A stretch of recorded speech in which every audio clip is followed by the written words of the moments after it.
আসসালামু আলাইকুম। যুক্তরাজ্যে সাবেক ভূমি মন্ত্রীর সাম্রাজ্য, অনুসন্ধান চেয়ে রিট। ঢাকা পোস্টের একটি খবর। অনুসন্ধানের জন্য রিট করতে হচ্ছে, পরিস্থিতি এমনটা। একটা বড় ধরনের নিশ্চয়ই ঘটনা যে সাইফুজ্জামান চৌধুরীর এমন বিশাল সম্পত্তি যে লন্ডনে আছে, সেটি সরকারের পক্ষ থেকে কখনো জানানো হয়নি। সাইফুজ্জামান চৌধুরী তিনিও জানাননি, নির্বাচনী হলফনামায় সেটি উল্লেখ করেননি।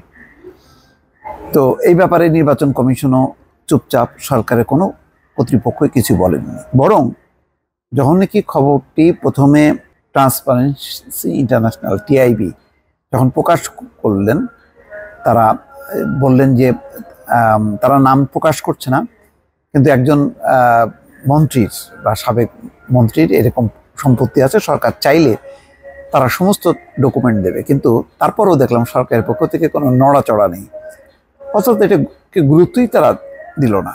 পরে যখন কি আরও অন্যান্য গণমাধ্যমে প্রকাশ হলো, তারপরে কিছুদিন পরে দেখলাম যে ভূমি মন্ত্রী সাইফুজ্জামান চৌধুরী তিনি নিজেই চট্টগ্রামের সংবাদ সম্মেলনে বলছেন যে এগুলো হলো তার পৈতৃক সূত্রের সম্পত্তি, এটার উৎস হচ্ছে তার বাবা, যিনি লন্ডনে ব্যবসা বাণিজ্য করেছেন, সেই উত্তরাধিকার সূত্রে তিনি সেখানে মালিক হয়েছেন। এর সাথে দেশের কোনো সম্পর্ক নেই। তো দেশের সাথে সম্পর্ক আছে কি নেই বা কিভাবে তিনি হলেন, এটা তো একটা বাধ্যবাধকতা। নির্বাচনী হলফনামায় তার দেশে বিদেশে যেখানে থাকুক না কেন তিনি দেবেন, এটাই সবার জানা। কিন্তু তিনি নিজেই আইনটি পরিবর্তন করলেন, ব্যাখ্যা দিলেন, কিন্তু তারপরেও কোনো হুঁশ নেই। এরপরে এখন দেখা যাচ্ছে যে কোর্টে রিট হচ্ছে। রিট কখন হয়? এটা হলো সর্বশেষ অবলম্বন। যখন মানুষ কোথাও কোনো প্রতিকার পায় না, তখন একেবারে আদালতে যায় মানুষ। তো বিষয়টি কি তাই? এটা কি সরকারের নিজস্ব কোনো বিষয় থাকতে পারতো না? যেহেতু সরকার বলে যে তার সরকার মানে ঘুষ দুর্নীতি কোনোভাবেই প্রশ্রয় দেবে না, কিন্তু একের পর এক ঘটনা ঘটছে, সরকার নীরব। যেমন এস আলমের ব্যাপারে নীরব, সাবেক আইজিপি বেনজির আহমেদের ব্যাপারে নীরব, এই একটি ঘটনা দেখা যাচ্ছে এখানেও নীরব। তো যাই হোক, এখন কোর্টের দ্বারস্থ হয়েছেন আইনজীবী। তো এখানে খবরে বলা হচ্ছে 2016 সাল থেকে সাবেক ভূমিমন্ত্রী সাইফুজ্জামান চৌধুরীর 20 কোটি ব্রিটিশ পাউন্ড অর্থাৎ 2770 কোটি টাকা মূল্যের 350টির বেশি সম্পত্তি কিনে যুক্তরাজ্যে রিয়েল এস্টেট সাম্রাজ্য গড়ে তোলার ঘটনার অনুসন্ধান চেয়ে হাইকোর্টে রিট দায়ের করা হয়েছে। বৃহস্পতিবার সুপ্রিম কোর্টের আইনজীবী মোহাম্মদ সালাউদ্দিন জনস্বার্থে এই রিট দায়ের করেন। দুর্নীতি দমন কমিশন সহ সংশ্লিষ্টদের রিটে বিবাদী করা হয়েছে। সাবেক ভূমিমন্ত্রী সাইফুজ্জামান চৌধুরীর সাম্রাজ্য যুক্তরাজ্যে শিরোনামে একটি দৈনিকে এই প্রতিবেদন প্রকাশিত হয়। প্রতিবেদনটি সংযুক্ত করে হাইকোর্টে রিট দায়ের করা হয়েছে।